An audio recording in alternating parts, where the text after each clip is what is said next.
آپ لوگوں کے سوالات ہم لے لیتے ہیں۔ اسد شریف صاحب انڈیا سے ہم سے سوال کر رہے ہیں اور یہ پوچھنا چاہ رہے ہیں کہ سر حضرت خضر علیہ السلام، قرآن پاک میں حضرت موسیٰ علیہ السلام اور حضرت خضر علیہ السلام کا جو واقعہ ذکر ہے، یہ بتا دیجئے کہ حضرت خضر، ہمارے یہاں اردو میں خضر بولا جاتا ہے، اصل تلفظ ہے خضر، تو حضرت خضر علیہ السلام جو ہے وہ فرشتے تھے یا انسان تھے؟ اس لیے کہ دونوں رائے جو ہے علماء کی تفاسیر کے اندر ملتی ہے۔ اسد شریف صاحب میں انشاءاللہ تعالیٰ سمجھا دیتا ہوں، اللہ تعالیٰ سے دعا کرتے ہوئے کہ انشاءاللہ 5 سے 10 منٹ لگیں گے لیکن بہت کچھ سیکھیں گے آپ۔ پہلی بات تو ہمیشہ ذہن میں رکھ لیجئے گا کہ اللہ کا کلام اور کسی مفسر کی رائے، یہ دو چیزیں ہمیشہ سب سے پہلے الگ کی جاتی ہیں۔ اللہ کا کلام، اور اس کو یوں اصطلاحی اعتبار سے فرق کیا جاتا ہے کہ منطوق اور مفہوم میں ہمیشہ پہلے فرق کرنا چاہیے۔ ہمیں پتہ ہونا چاہیے کہ کیا چیز علماء کی رائے ہے، اس کا شرعی حکم کیا ہے، اس کی نسبت کیا اللہ کے کلام کے ساتھ جزمی طور پر کی جا سکتی ہے یا نہیں کی جا سکتی ہے۔ یاد رکھ لیجیے گا، ایک چیز ہے منطوق۔ منطوق کہتے ہیں اللہ کی وہ بات جو ظاہراً اللہ نے ارشاد فرما دی، جو لفظوں میں اللہ نے ارشاد فرما دی، اسے منطوق کہا جاتا ہے، یہ اللہ کا کلام ہے۔ ایک چیز ہے جو علماء سمجھ رہے ہوتے ہیں، آپ نے اس منطوق عبارت کو پڑھا، سیاق و سباق سے پڑھا، واقعہ پڑھا، آپ کو کچھ سیاق و سباق سے باتوں کو جوڑ جاڑ کے ایک نتیجہ آپ کے ذہن میں آ رہا ہے، اسے مفہوم کہا جاتا ہے۔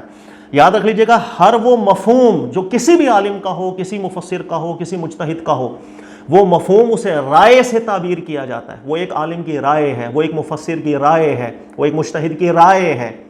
اس مفہوم کو منطوق کبھی ڈکلیئر نہیں کیا جاتا۔ منطوق اللہ کی بات جو لفظوں کے اندر آ گئی۔ آسان الفاظ میں سمجھیے گا کہ ہر وہ چیز جو مفہوم ہوتی ہے، جو کسی عالم کی رائے ہوتی ہے، اس کو جزمی طور پر یہ کبھی نہیں کہا جا سکتا کہ اللہ کا کلام یہی ہے، اللہ کی مراد یہی ہے، 100% اللہ کی مراد یہی ہے۔ مفہومات کو، علماء کی رائے کو 100% طور پر اللہ کے کلام کے ساتھ منسوب کر دینا، یہ نہایت درجے کا گناہ ہے۔ اور اللہ تعالیٰ نے قرآن پاک میں جا بجا ارشاد فرما دیا کہ اللہ کی نسبت لے کے جھوٹ نہ بولا کرو۔ لما تصف السنتکم الکذب ھذا حلال ھذا حرام لتفتروا علی اللہ الکذب، اللہ پر جھوٹ نہ باندھا کرو۔ تو یہ دو چیزوں کا ہمیشہ فرق کرنا آنا چاہیے۔ منطوق جو لفظوں میں اللہ نے ارشاد فرما دیا، جو چیز اللہ نے لفظوں میں ارشاد نہیں فرمائی ہے، اب جو ہم فہم کریں گے، اب جو ہم سمجھیں گے، کوئی عالم، کوئی مجتہد، کوئی مفسر، وہ سب مفہومات کہلاتے ہیں، وہ رائے کہلاتی ہیں، وہ ٹھیک بھی ہو سکتی ہیں، غلط بھی ہو سکتی ہیں۔ یہ چیز سب سے پہلے فرق سمجھ میں آ جائے گا۔ اب ہم دیکھتے ہیں حضرت خضر علیہ السلام، یا درست تلفظ کے اندر خضر علیہ السلام، وہ فرشتے ہیں یا وہ انسان تھے؟ قرآن پاک کا پورا واقعہ آپ پڑھ لیں، اللہ تعالیٰ نے بالکل لفظوں میں ارشاد نہیں فرمایا وہ انسان تھے، اللہ نے بالکل لفظوں میں ارشاد نہیں فرمایا کہ وہ فرشتے تھے۔ ایسا کوئی لفظ قرآن پاک میں منطوق نہیں ہے۔ لہذا جب یہ بات منطوق نہیں ہے، یہ مفہوم ہے، یہ رائے ہے۔ اب علماء غور کرتے ہیں، مفسر غور کرتے ہیں، بعضوں کا رجحان چلا جاتا ہے کہ وہ انسان تھے، بعضوں کا رجحان چلا جاتا ہے کہ وہ فرشتے تھے۔ پھر جن کا رجحان جاتا ہے کہ وہ انسان تھے، پھر وہ بحث کرتے ہیں کہ آیا وہ انسان نبی تھے یا وہ نبی نہیں تھے۔ یہ جتنی بھی بحثیں بن گئی، ان سب بحثوں کا تعلق مفہومات سے ہے، منطوقات سے نہیں۔ منطوق ہر وہ چیز جو اللہ نے لفظوں میں لکھ دی۔ اللہ نے لفظوں میں کہیں بیان نہیں کیا حضرت خضر علیہ السلام فرشتے تھے، اللہ نے لفظوں میں کہیں ذکر نہیں کیا حضرت خضر علیہ السلام انسان تھے، حضرت خضر علیہ السلام نبی تھے، یا حضرت خضر علیہ السلام ولی تھے، کچھ ذکر نہیں، صرف ایک اللہ کے بندوں میں سے ایک بندہ، بس اللہ نے اتنی بات کی۔ تو یہ چیز ضروری ہوتی ہے کسی بھی۔ اب جب یہ پتہ چل گیا کہ یہ جو بحث ہے یہ سب ایک رائے کی بحث ہے، مفسرین کی ایک مفہومات ہیں، لہذا اس کا دین کے ساتھ کوئی جزمی نسبت نہیں ہے، نہ اللہ کے کلام کے ساتھ کوئی جزمی نسبت ہے، نہ ہم یہ کہہ سکتے ہیں کہ اللہ کے کلام کی 100% مراد یہی ہے کہ وہ فرشتے تھے یا وہ انسان تھے یا وہ نبی تھے یا وہ ولی تھے۔ اب میں آپ کو اگلے سٹیپ میں سمجھا دیتا ہوں۔ اسد شریف صاحب یہ بحث شروع کہاں سے ہوئی؟ دیکھیے گا، متقدمین کے اندر یہ کبھی بھی بحث نہیں رہی تھی کہ حضرت خضر علیہ السلام کون تھے، یہ ڈیبیٹ چل رہی ہو، ایسا نہیں ہے۔ بہت سے مسئلے، چونکہ دیکھیں قرآن پاک اور اب ہم جس دور میں موجود ہیں، بہت صدیاں گزر گئی، بہت لمبا وقت گزر گیا۔ اس لمبے وقت میں بہت سے ادوار ایسے آئی ہیں جس میں لوگوں نے بہت سی بحثیں شروع کر دیں، پھر ان بحثوں کے جواب بن گئے، تو یہ پوری کی پوری ابحاث کتابوں کے اندر الگ الگ انداز کے اندر آئی ہوتی ہے۔ ایک ہمیشہ بات یاد ذہن میں رکھ لیجیے گا کہ میں آپ کو اکثر سمجھاتا ہوں کہ ایک پیٹرن ہوتا ہے، ایک درست منہج ہوتا ہے، وہ کبھی نہیں بھولنا چاہیے۔ یہاں پر بھی ان بحثوں کے، ان سب کے دلائل اور استدلالات میں آپ کو ذکر کر دیتا ہوں کہ شروع سے علماء نے جو بحثیں کی ہیں، ایک موقف نکل گیا حضرت خضر علیہ السلام کا کہ وہ فرشتے ہیں، ان کے کیا استدلالات ہیں۔ ایک موقف علماء کا نکلا نہیں، وہ فرشتے نہیں تھے، انسان تھے، ان کا ایکچولی استدلال کیا ہے۔ پھر اس کے بعد وہ نبی تھے یا ولی تھے، ان کے استدلالات کیا ہیں۔ میں سب ذکر کروں گا تاکہ بات کلیئر ہو۔ آخر میں آپ کو پھر وہ درست پیٹرن بیان کر دوں گا کہ اللہ تعالیٰ کے کلام سے استدلال کرنے کے لیے وہ درست پیٹرن کبھی نہیں بھولنا چاہیے۔ جب آپ اس پیٹرن سے ہٹتے ہیں نا پھر غلطی کر جاتے ہیں، پھر ٹھوکر کھاتے ہیں، پھر آپ جواب نہیں دیتے، پھر قرآن کی آیتوں کو توڑ مروڑیں گے، جہاں پھنسیں گے وہاں اپنا نقطہ نظر کو مضبوط رکھنے کے لیے بھئی میں نے کہہ جو دیا وہ فرشتے ہیں، میں نے کہہ جو دیا وہ انسان ہے، اب قرآن کی آیتوں کو بھی ہیرا پھیری کرنے لگ جائیں گے، یہ سارے معاملات ہو جاتے ہیں۔ اس لیے درست پیٹرن، درست منہج انسان کے ذہن میں ہونا چاہیے۔ دیکھیے گا شروع سے اگر آپ پڑھیں گے بڑے بڑے مفسرین کو، فخر الدین رازی رحمۃ اللہ علیہ کو پڑھیں یا دیگر علماء کو پڑھیں، انہوں نے ذکر کیا کہ حضرت خضر علیہ السلام جو تھے وہ کون تھے جن سے حضرت موسیٰ علیہ السلام کی ملاقات ہوئی، اور کچھ واقعات کا قرآن نے ذکر کیا۔ ایک کشتی آپ نے توڑ دی تھی غریبوں کی، اس کے بعد پھر آپ نے ایک بچے کو قتل کر دیا تھا، بچہ تو نہیں کہنا چاہیے مجھے، ہمارے ہاں بھی مشہور یہ ہے، ایک نوجوان کو قتل کر دیا تھا، اور اس کے بعد تیسرا ایک دیوار تھی، دیوار قائم کر دیا آپ نے۔ اس کے بعد حضرت موسیٰ علیہ السلام کی ان سب معاملات کے اندر جو حکمت تھی وہ بیان کر دی گئی۔ یہ کون ہے حضرت خضر علیہ السلام؟ بعض علماء کا رجحان اس طرف چلا گیا وہ فرشتے ہیں، بعضوں کا رجحان اس طرف گیا کہ وہ فرشتے نہیں، وہ تھے انسان۔ پھر اس کے اندر بحث ہو گئی انسان تھے تو نبی ہیں ولی، پھر علماء کے دو طبقے بن گئے، بعضوں نے کہا وہ نبی تھے، بعضوں نے کہا وہ ولی تھے، نبی نہیں ہے، نبوت کی کوئی دلیل نہیں میں ملتی۔ دیکھو جن علماء کرام کا استدلال اس جانب مائل ہوا کہ وہ فرشتے لگتے ہیں، اس میں بہت بڑے بڑے نام ہیں، بہت بڑے علماء موجود ہیں، کمزور قول کسی کو قرار نہیں دینا چاہیے، ان کے استدلالات معلوم ہونے چاہیے۔ یہ ضرور بعض علماء نے یہ لکھ دیا، جیسے علامہ نووی رحمۃ اللہ علیہ، انہوں نے ذکر کر دیا کہ فرشتہ مراد لینا بعید ہے، لیکن وہ ان کے نزدیک بعید ہے، لیکن جن استدلالات کی بنیاد پر حضرت خضر علیہ السلام کو فرشتہ سمجھا گیا بڑے مضبوط استدلال ہے۔ اب وہ استدلال ہے کیا؟ نمبر ایک، اللہ تعالیٰ نے قرآن پاک کے اندر انبیاء کرام علیہم الصلوۃ کے جتنے بھی واقعات ذکر کیے ہیں، آپ سب واقعات پڑھ لیں، حضرت لوط علیہ السلام سے متعلق، حضرت شعیب علیہ السلام سے متعلق، حضرت موسیٰ علیہ السلام سے متعلق، ابراہیم علیہ السلام سے متعلق، جتنے بھی نبیوں کے حوالے سے اللہ نے ذکر کیا، اللہ کے نبیوں کی ذمہ داری اللہ تعالیٰ نے امور تشریعیہ کی دی ہے، امور تکوینیہ کی نہیں دی۔ امور تشریع کسے کہتے ہیں، امور تکوین کسے کہتے ہیں، میں سمجھا دیتا ہوں۔ تشریعی امور یہ حلال حرام، بھائی یہ چیزیں حلال ہے، یہ چیزیں حرام ہے، یہ چیزیں ہمارے توحید ہیں، یہ رسالت ہیں، عقائد جسے ہم کہتے ہیں، ایسا کام کریں گے آپ اللہ کے قریب ہو جائیں گے، یہ کام کریں گے اللہ کی رحمت سے دور ہونے والے یہ سب کام ہیں، یہ ساری چیزیں امور تشریعیہ کہلاتے ہیں۔ امور تکوینی کہتے ہیں جس کا تعلق حلال حرام سے نہیں ہے، وہ نظام قدرت کے ساتھ ہے، اس پوری کائنات کو جو اللہ چلا رہا ہے اس نظام کے ساتھ اس کا تعلق ہے۔ مثلا بارش ہو رہی ہے، یہ پوری کائنات ہے، سورج چل رہا ہے اللہ کے حکم سے، چاند ہے، زمین کا پورا سسٹم ہے، پھر اس سسٹم کے اندر لوگ پیدا ہو رہے ہیں، انتقال کر رہے ہیں، کسی کی میں روح ڈالی جا رہی ہے، کسی کی نکالی جا رہی ہے، یہ جتنے بھی امور ہیں جس کا تعلق نظام دنیا سے ہے اسے امور تکوینی کہا جاتا ہے، امور تشریعی نہیں کہا جاتا۔ تو سب سے پہلی دلیل ان کی یہ ہے، یہ ذہن میں رکھیے گا، ابو اسحاق الحوینی صاحب کو اگر آپ پڑھیں گے، ان کے نزدیک بھی حضرت خضر علیہ السلام وہ فرشتے ہیں، اور نہایت انہوں نے اعلیٰ درجے کی اس کی وضاحت کی ہے، ان کے استدلالات سارے میں آپ کو بتا رہا ہوں۔ ان کے نزدیک اللہ تعالیٰ نے قرآن پاک میں جتنے بھی مبارک انبیاء کرام علیہ السلام کا ذکر کیا ہے، انبیاء کرام علیہ السلام کی ذمہ داری اللہ تعالیٰ نے امور تشریعیہ کی ہمیشہ بیان کی ہے، تکوینی امور کی ذمہ داری اللہ کے نبیوں کو اللہ تعالیٰ نے کبھی بھی قرآن میں ذکر نہیں کی۔ تو جتنے بھی نبیوں کا ذکر قرآن میں ہمیں ملتا ہے اس سے ہمیں اللہ تعالیٰ کی ایک مبارک عادت کے حوالے سے، اللہ کے ایک فعل کے حوالے سے ایک آگاہی ہو جاتی ہے۔ اللہ تعالیٰ نے کبھی بھی کسی نبی کو تکوینی امور کی ذمہ داری کے ساتھ نہیں بھیجا، تشریعی امور کی ذمہ داری کے ساتھ بھیجا ہے، حلال حرام کے معاملات وغیرہ۔ لیکن اس واقعے کے اندر ہمیں یہ ملتا ہے، اللہ ذکر کر رہے ہیں کہ ہمارے ایک بندے سے حضرت موسیٰ علیہ السلام کی ملاقات ہو رہی ہے، اور وہ جو بندے ہیں وہ جب کام کر رہے ہیں وہ کام ایسے جو حلال حرام کے کام ہے ہی نہیں۔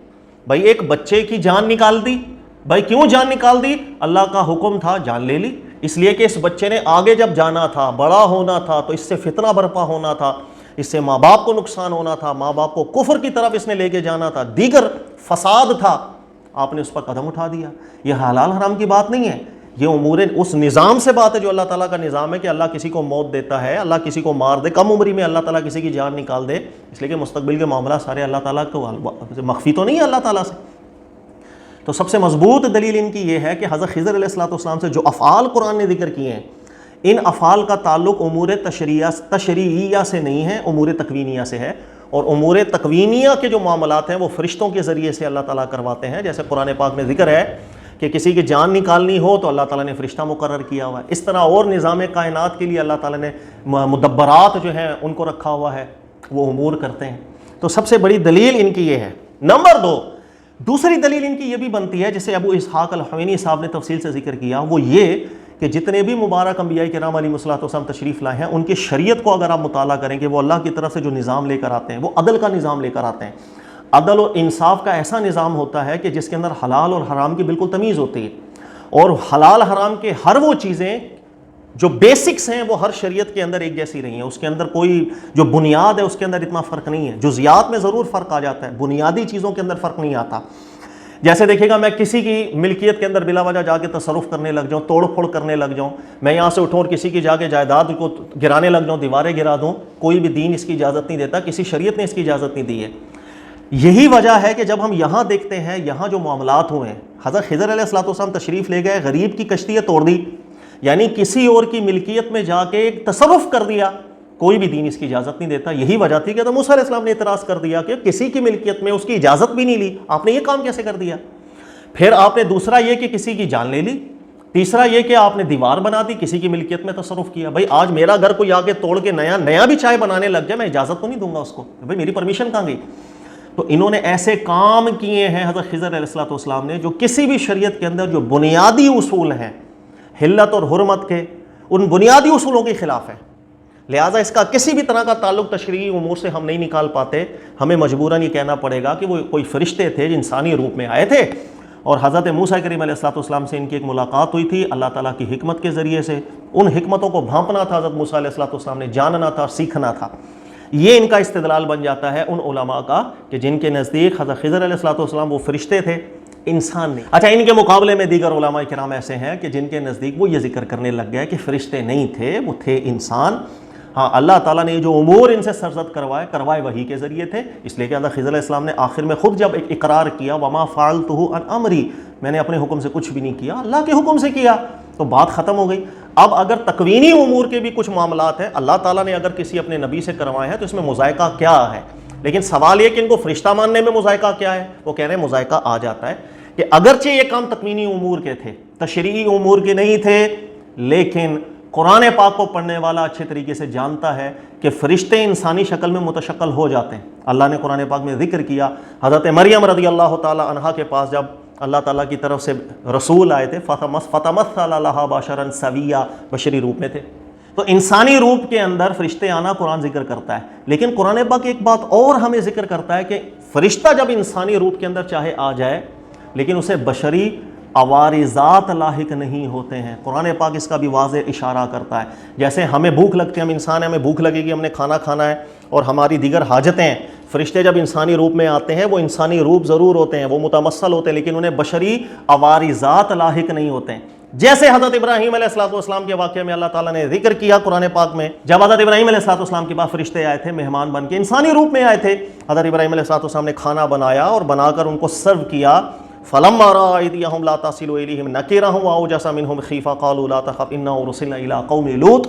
اللہ کے نبی علیہ السلام نے ضیافت کی، لیکن ان فرشتوں نے نہیں کھایا، اس لیے کہ بشری عوارضات ان کو لاحق نہیں ہوتے ہیں، ورنہ ایک اللہ کے نبی اہتمام کرے اور فرشتے اس سے انکاری ہو جائیں، یہ چیز سمجھ سے باہر ہے۔ تو فرشتے انسانی روپ میں متمثل ہوتے ہیں، لیکن بشری جو عوارضات ہیں وہ ان کو لاحق نہیں ہوتے ہیں۔ جب یہ بات ہمیں قرآن پہلے سمجھا چکا تھا، اسی واقعے کو دوبارہ پڑھیں، حضرت خضر علیہ السلام، حضرت موسیٰ علیہ السلام والے، اس واقعے میں ذکر ہے کشتی والا واقعہ ہو گیا، بچے کو مارنے والا بھی واقعہ ہو گیا، تیسرے نمبر پہ جب آپ وہ دیوار بنانے والا واقعہ ہوا، تو یہاں قرآن پاک ذکر کرتا ہے حتیٰ اذا اتیا اہل قریۃ استطعما اہلھا فابوا ان یضیفوہما۔ جب یہ دونوں حضرت خضر علیہ السلام، حضرت موسیٰ علیہ السلام ایک بستی میں تشریف لائے تھے، استطعما اہلھا، استطعام کیا تھا وہاں ان دونوں نے، تسنیہ کے صیغے سے اللہ نے بیان کیا ہے۔ استطعام کا مطلب ہے انہیں بھوک لگی تھی، بھوک کی حاجت محسوس ہوئی تھی، اس بھوک کی حاجت میں کھانا طلب کیا تھا ان دونوں ہستیوں نے، وہاں جس بستی میں تھے ان بستی والوں سے۔ فابوا ان یضیفوہما، انہوں نے انکار کر دیا تھا ان کو کھانا دینے سے۔ اس کے بعد پھر آپ نے دیوار کو قائم کیا، پھر حضرت موسیٰ علیہ السلام نے ان سے ایک سوال کر لیا تھا کہ انہوں نے کھانا تک تو ہمیں دیا نہیں، تو آپ نے ان کا کام کر دیا کہ دیوار بنا دی۔ سب سے بڑا اشارہ قرآن پاک میں خود ہمیں مل رہا ہے، حضرت موسیٰ علیہ السلام اور حضرت خضر علیہ السلام کو اللہ ذکر کر رہے ہیں کہ انہیں بھوک لگی تھی، اور بھوک کی لگنے کی وجہ سے اس حاجت میں انہوں نے کھانا بھی مانگا تھا۔ استطعام کا یہی مطلب ہوتا ہے کہ حاجت بھوک میں مانگنا۔ اللہ تعالیٰ ان دونوں کے بشری لوازمات کو ذکر کر رہے ہیں، بشری عوارضات کو ذکر کر رہے ہیں۔ اگر وہ فرشتے تھے تو بشری عوارضات ان کو لاحق نہیں ہونی چاہیے تھے، انہیں کیسے بھوک لگ گئی؟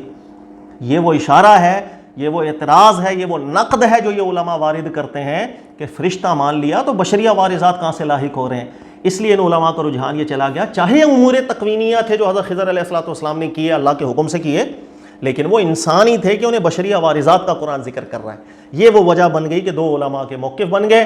پھر جنہوں نے ان کو انسان سمجھا بشری لوازمات کی بنیاد پر، بشری عوارضات کی بنیاد پر، وہ ذکر یہ کرتے تھے کہ بالکل وہ اللہ کے نبی ہی ہوں گے، اس لیے کہ اللہ نے قرآن میں خود ذکر کیا وما فعلتہ عن امری، ہم نے اپنی طرف سے نہیں کیا، یہ اللہ تعالیٰ نے حکم دیا تو یہ ہم نے کام کر دیے ہیں۔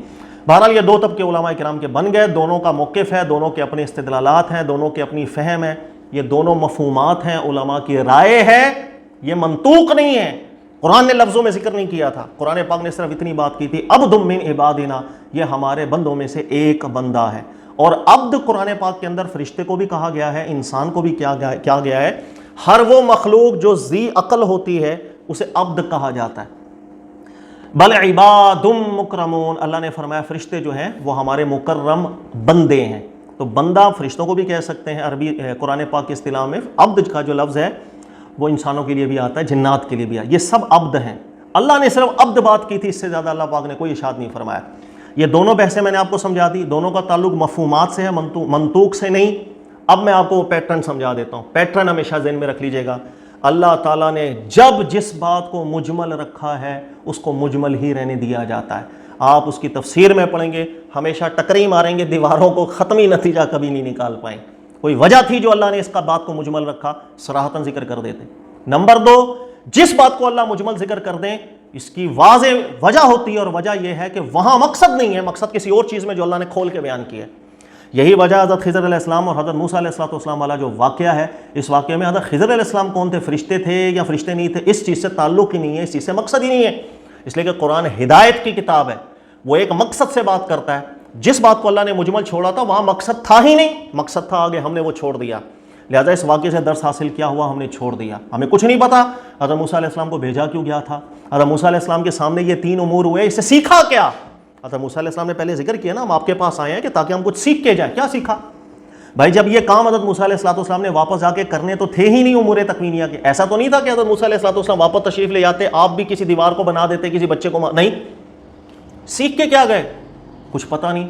قرآن نے واقعہ کیوں ذکر کیا، اس کا مقاصد کیا تھے، ہمیں کچھ پتہ نہیں، ہم نے مقاصد چھوڑ دیے، ہم ان بحثوں کے اندر پڑ گئے۔ جب یہ ذکر ہوتا ہے واقعہ حضرت خضر علیہ السلام کا، حضرت موسیٰ علیہ السلام کا، ہم یہ بحثیں ہوتی ہیں خضر علیہ السلام کون تھے بھائی، وہ فرشتے تھے، انسان تھے تو نبی تھے یا ولی تھے، اچھا وہ انتقال کر چکے ہیں یا آج تک زندہ ہے، صرف یہ بحثیں ہوتی ہیں جو مقاصد سے آپ کو ہٹا دیتی ہیں، اور ہر وہ بحثیں جو قرآن کے مقصد سے آپ کو ہٹاتی ہیں آپ بالکل غلط راہ پڑ جاتے ہیں، قرآن اس کو پسند ہی نہیں کرتا۔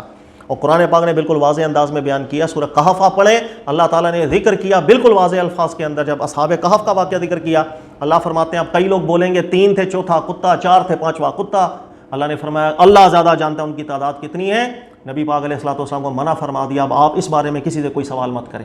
اللہ نے پھر بھی نہیں ذکر کیا کہ وہ کتنے تھے، اس سے تعلق کیا ہے، مقصد کے اوپر رہیں۔ ان بحثوں کے اندر وہ کتنے تھے، کتے کا نمبر کتنا تھا، افراد کے وہ کتنے تھے، یا دیگر واقعات کے اندر ہم چلے جائیں، وہ فرشتے تھے، وہ انسان تھے، وہ کون تھے، اس سے آپ کو کیا حاصل ہو جائے گا؟ حضرت خضر علیہ السلام فرشتے تھے، اس سے کیا حاصل ہو گیا آپ کو؟ حضرت خضر علیہ السلام انسان تھے، اس سے کیا حاصل ہو گیا؟ بات صرف اتنی ہے، اللہ اگر کسی کام کرنے کا حکم دے دیں، وہ فرشتے کو دیں یا انسان کو دیں، اس نے تو وہ کام کرنا ہی کرنا ہے۔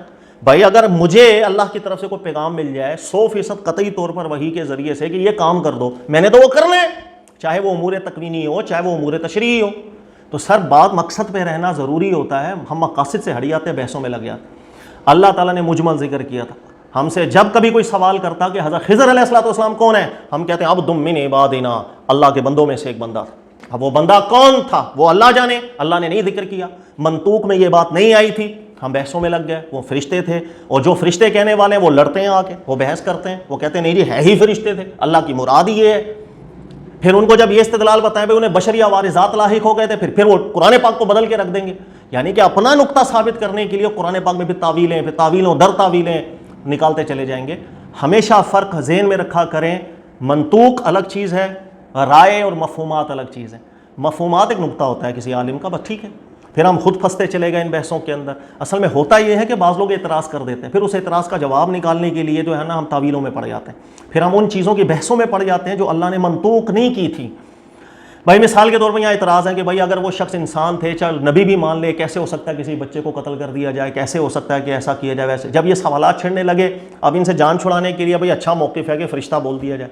بھائی فرشتہ تھے. اچھا سوال یہ پیدا ہوا ایک چیز اور، جن علماء نے انسان قرار دیا نا خضر علیہ السلام کو، کہا فرشتے نہیں تھے، ان کی یہ بھی بڑی مضبوط دلیل ہے. وہ ذکر کرتے ہیں اگر یہ فرشتے ہوتے اور امور تکوینی سر انجام دے رہے ہوتے نا، تو فرشتے اگر کسی کی روح قبض کر دیں نا تو اس پہ قتل کا اطلاق نہیں ہوتا. یہاں پر صراحتاً حضرت موسیٰ علیہ السلام فرما رہے ہیں قتل، آپ نے قتل کیا ہے. اچھا پھر یہاں پر بھی وہ تعویلیں کرنا شروع کر دیں. وہ کہیں گے حضرت موسیٰ علیہ السلام کو ہو سکتا ہے نہ پتہ ہو کہ یہ فرشتے ہیں. یعنی وہ تعویلوں در تعویلیں گھستے ظلم کر بیٹھتے ہیں قرآن پاک پر. ہمیشہ ذہن میں رکھیے گا یہ بحثیں جو قرآن کے مقاصد سے آپ کو ہٹاتی ہیں، مقصد کے اوپر رہیں. اور یہ جو واقعہ تھا خضر علیہ السلام کا، موسیٰ علیہ السلام کے ساتھ ہوا، اس کا اصل مقصد کیا تھا، اس پہ میں پھر کبھی ڈیٹیل گفتگو کروں گا. ابھی بہت لمبی بحث ہو گئی، جو آپ سمجھ بھی بہت کچھ گئے ہوں گے انشاءاللہ تعالیٰ. کہ خضر علیہ السلام جب کبھی سوال ہو وہ کون تھے؟ عبد من عبد اللہ، عباد اللہ، اللہ کے بندوں میں سے ایک بندہ تھے بس. اب وہ اللہ کے بندہ فرشتہ بھی ہو سکتا ہے، وہ اللہ کا بندہ انسان بھی ہو سکتا ہے، وہ اللہ کا بندہ ان دونوں کے علاوہ کوئی اور بھی ہو سکتا ہے.